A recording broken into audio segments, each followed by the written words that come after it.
Dave here with Half Dozen Customs. We're out here for a little Monte Monday action. If you haven't been here before, we got a bunch of videos that we put out there. One of them is an 81 Monte Carlo that we're putting back on the road for Colleen. It was her first car.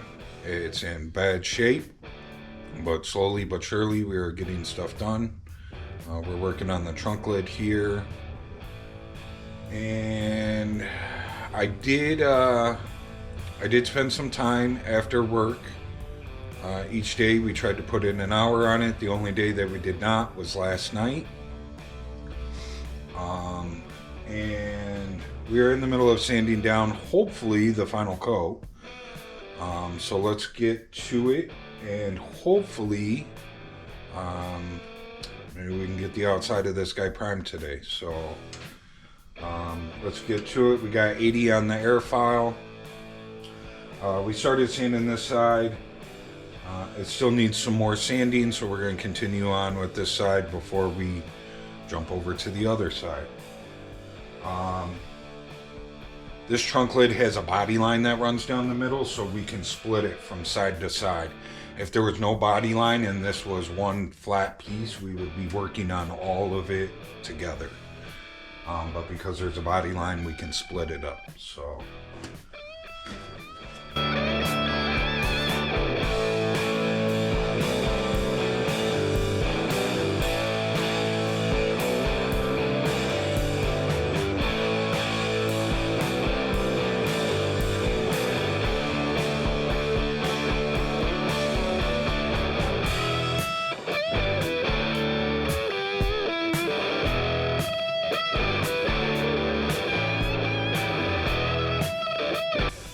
okay, you can see I put guide coat on there.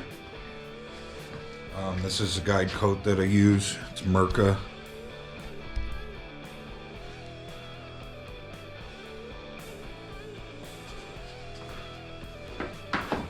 So we're just going to see how she looks.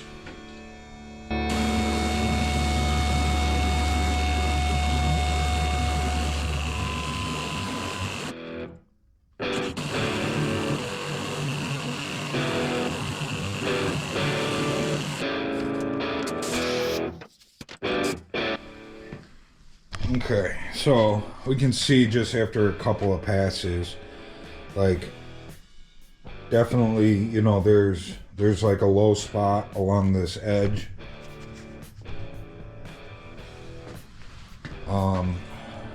We have a couple of pinholes here that we need to take care of.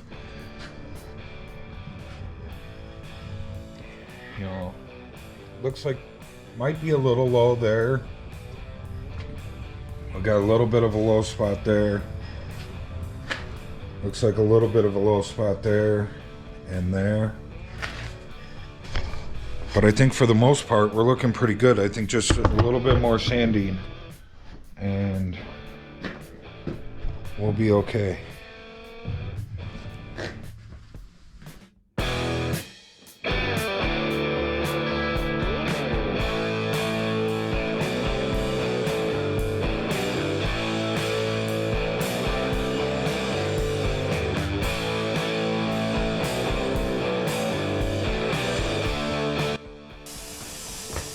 Okay, I think we got that side good. That side's ready to go, other than hitting it with a little 220 and cleaning up the edges. So let's start working over here.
Okay, so we got a couple low spots over here. I don't know if you guys remember, I don't know what video it was. It was before we put this final coat on. Well, of course it was. But if you remember, I told you that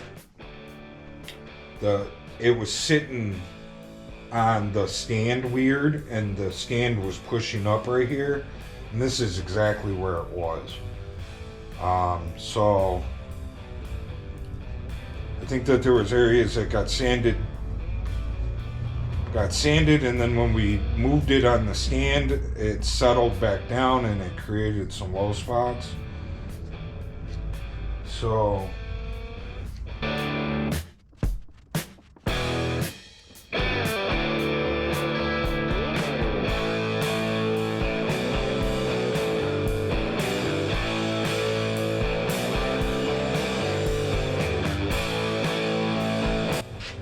alright, let's hope that's good. So the reason that I coated those spots again is because I don't, we broke through in a big area right here to the old filler. We're breaking through here, and we're just starting to break through all around that, and they were so pretty deep. So I don't think that they were going to go away.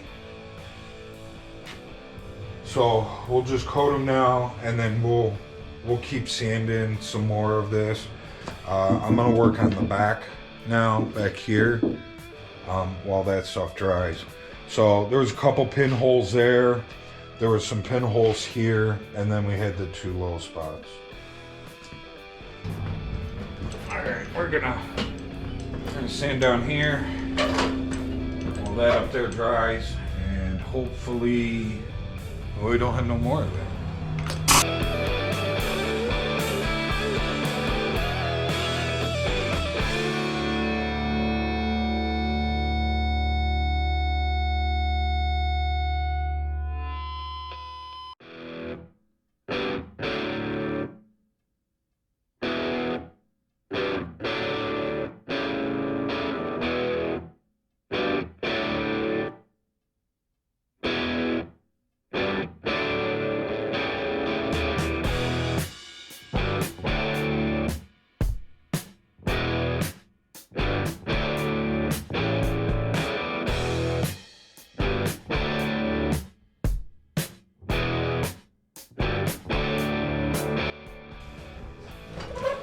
Okay, I'm having to keep stopping because the tool keeps freezing up.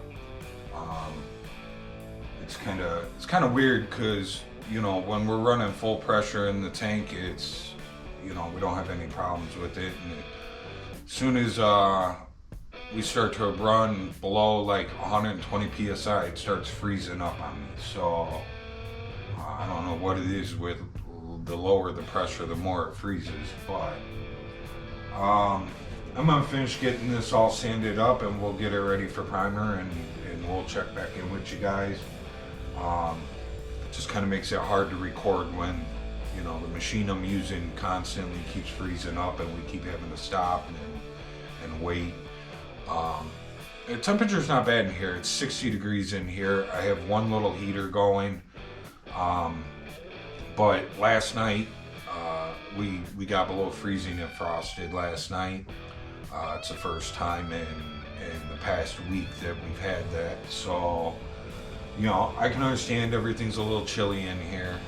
Even though we got it up to 60, everything else is still kind of chilly. So, anyways, we'll check back in here a little bit, let you guys know where we're at and how it's going. And this side we got all sanded out. There's a bunch of pinholes right here above this piece of bare metal.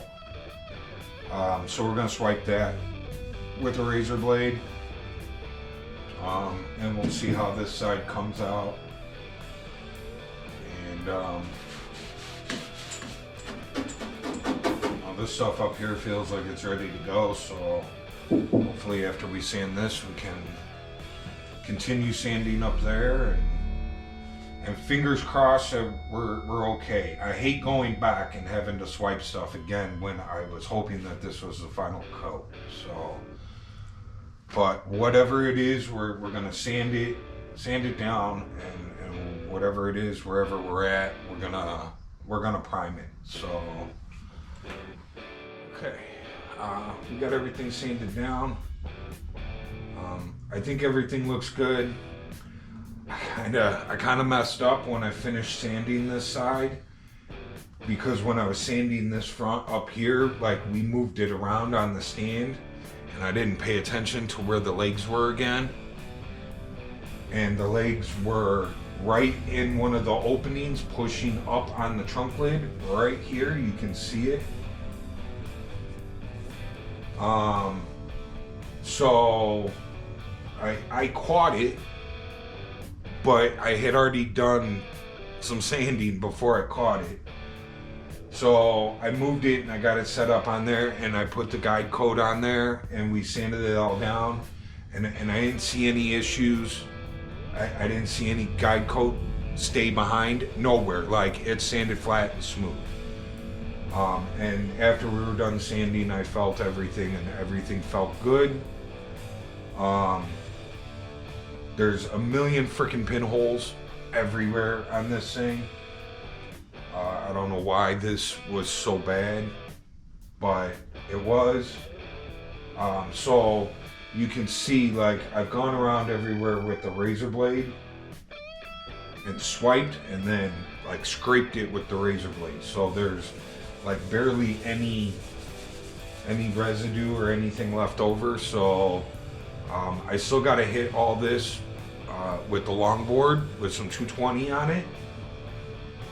So once I just swiped these like 2 minutes ago, right before I turned the camera on. So I'm gonna go do lunch and whatnot, and we'll come back out here and we'll 220 everything down, and it is what it is. We're gonna get it in primer. I think we should be okay. I think it should look good. I think if we have anything else that we got to do to this thing, I think we're gonna do it on the car. We're gonna get everything primed and we'll put it on the car, and then, like, after the quarters and the doors and the fenders and everything goes on, and we're starting to body work everything out. If there's anything that we gotta do to the trunk, we'll do it on the car. Then that way I don't have to fight the stand pushing up on the trunk lid. I don't have to fight the trunk lid, sliding around all over the place on the stand, and it'll just, make it easier. So this is it. It's getting primed after this. And that once we come out here later and we spend, maybe a half hour running over everything with 220, probably not even that. Probably 15 minutes. And then, we're gonna prime it, which will probably take me a half hour, and I don't even record that because I don't want to waste my camera. That'll be it for today as far as this goes. There is a couple things on this Jeep that I need to prime. So we're gonna prime this and that at the same time. And then, probably maybe middle of the week or so, give this a few days to set and cure up before we flip it over. And spend an hour, one night before we call it a night, and prime the inside. And then that way next Monday,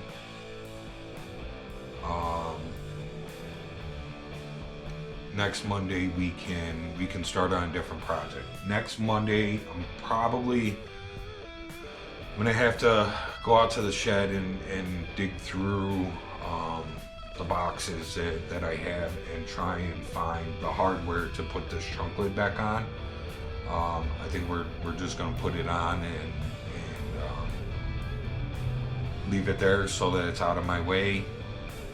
I don't want to stick it. It was sitting in the shed, and I don't want to stick it back in the shed because we're always in the shed moving stuff around and you know, moving tractors and lawn equipment and stuff like that, and I just don't want to bang it. Plus my my shed is dirt floor, so I'm not taking this out there and setting it in the mud. So it's gonna go back on the car for safekeeping, and we're gonna start on. I haven't decided yet. It's either gonna be the bumper or the core support. Both of which I need to go get some supplies for. I need more sand for the core support, and I need some 3M urethane bumper repair for the bumper. So we'll see over the next week. We'll see if I get that other stuff ordered, if we go get some sand. Either way, we'll figure something out. You know, might be a day of cleaning. Put the trunk lid back on, clean out the car. I've told you guys before, it's full of dust and sand and all types of stuff from working on the roof. And I've yet to clean it all out, so you know, we might have a Monday of cleaning. Who knows? Anyways, I'll be back out here after lunch. And we'll see you guys later. I'm out. Alright, we're back out here. I ran over really quickly with the air file, just over the spots that we swiped with the razor. Now we're gonna run over it with some 220. I brought some primer out here, so we should be ready to go. I gotta tape off one thing on the Jeep before we can start, and should be good to go. Hopefully.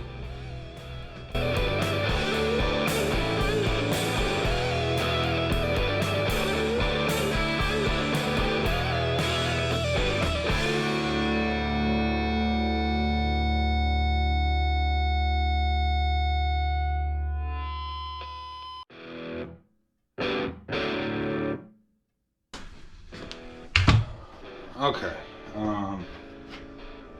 that was basically it. Not going crazy on it.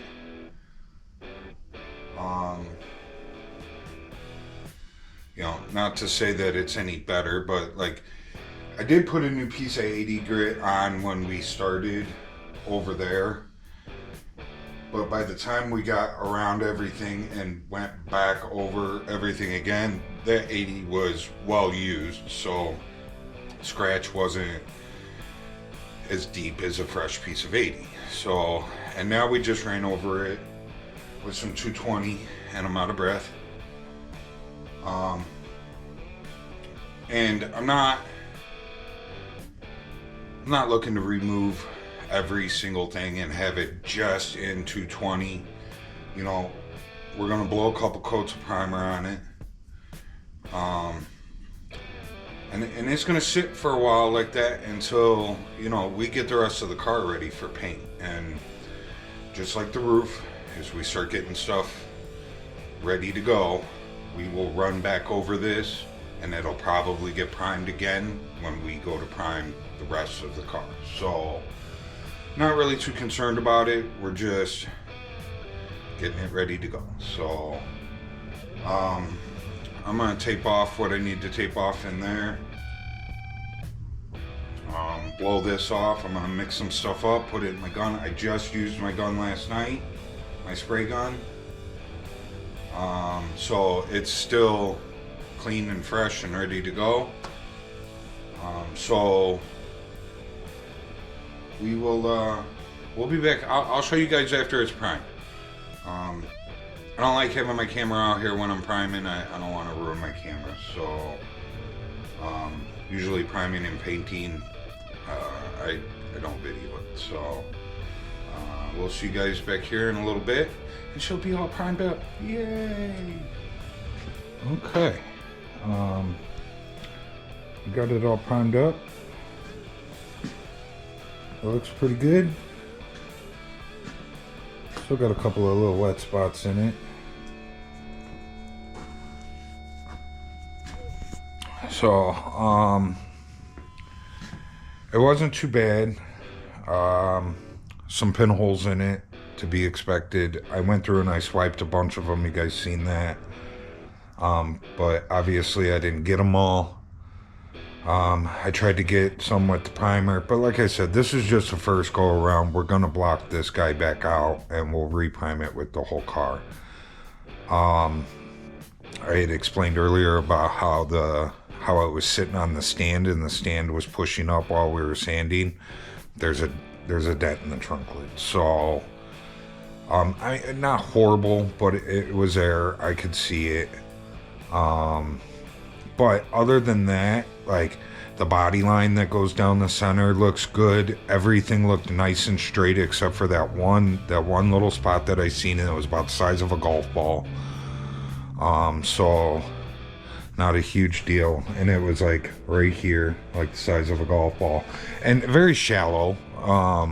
You know, it's probably something that we can just get out with priming. You know, block this all out, prime it again, and I bet we'll be fine. So, but other than that, it's looking pretty good.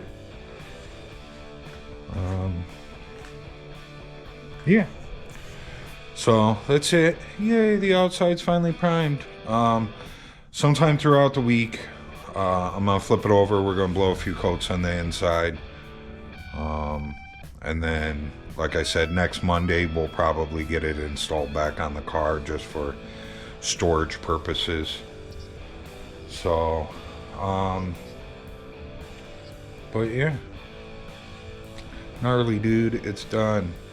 All right, shower time. I'm headed in. Hope everybody had a good weekend. I'll see you guys in the next one. I'm out. Remember to like, subscribe, share, leave a comment.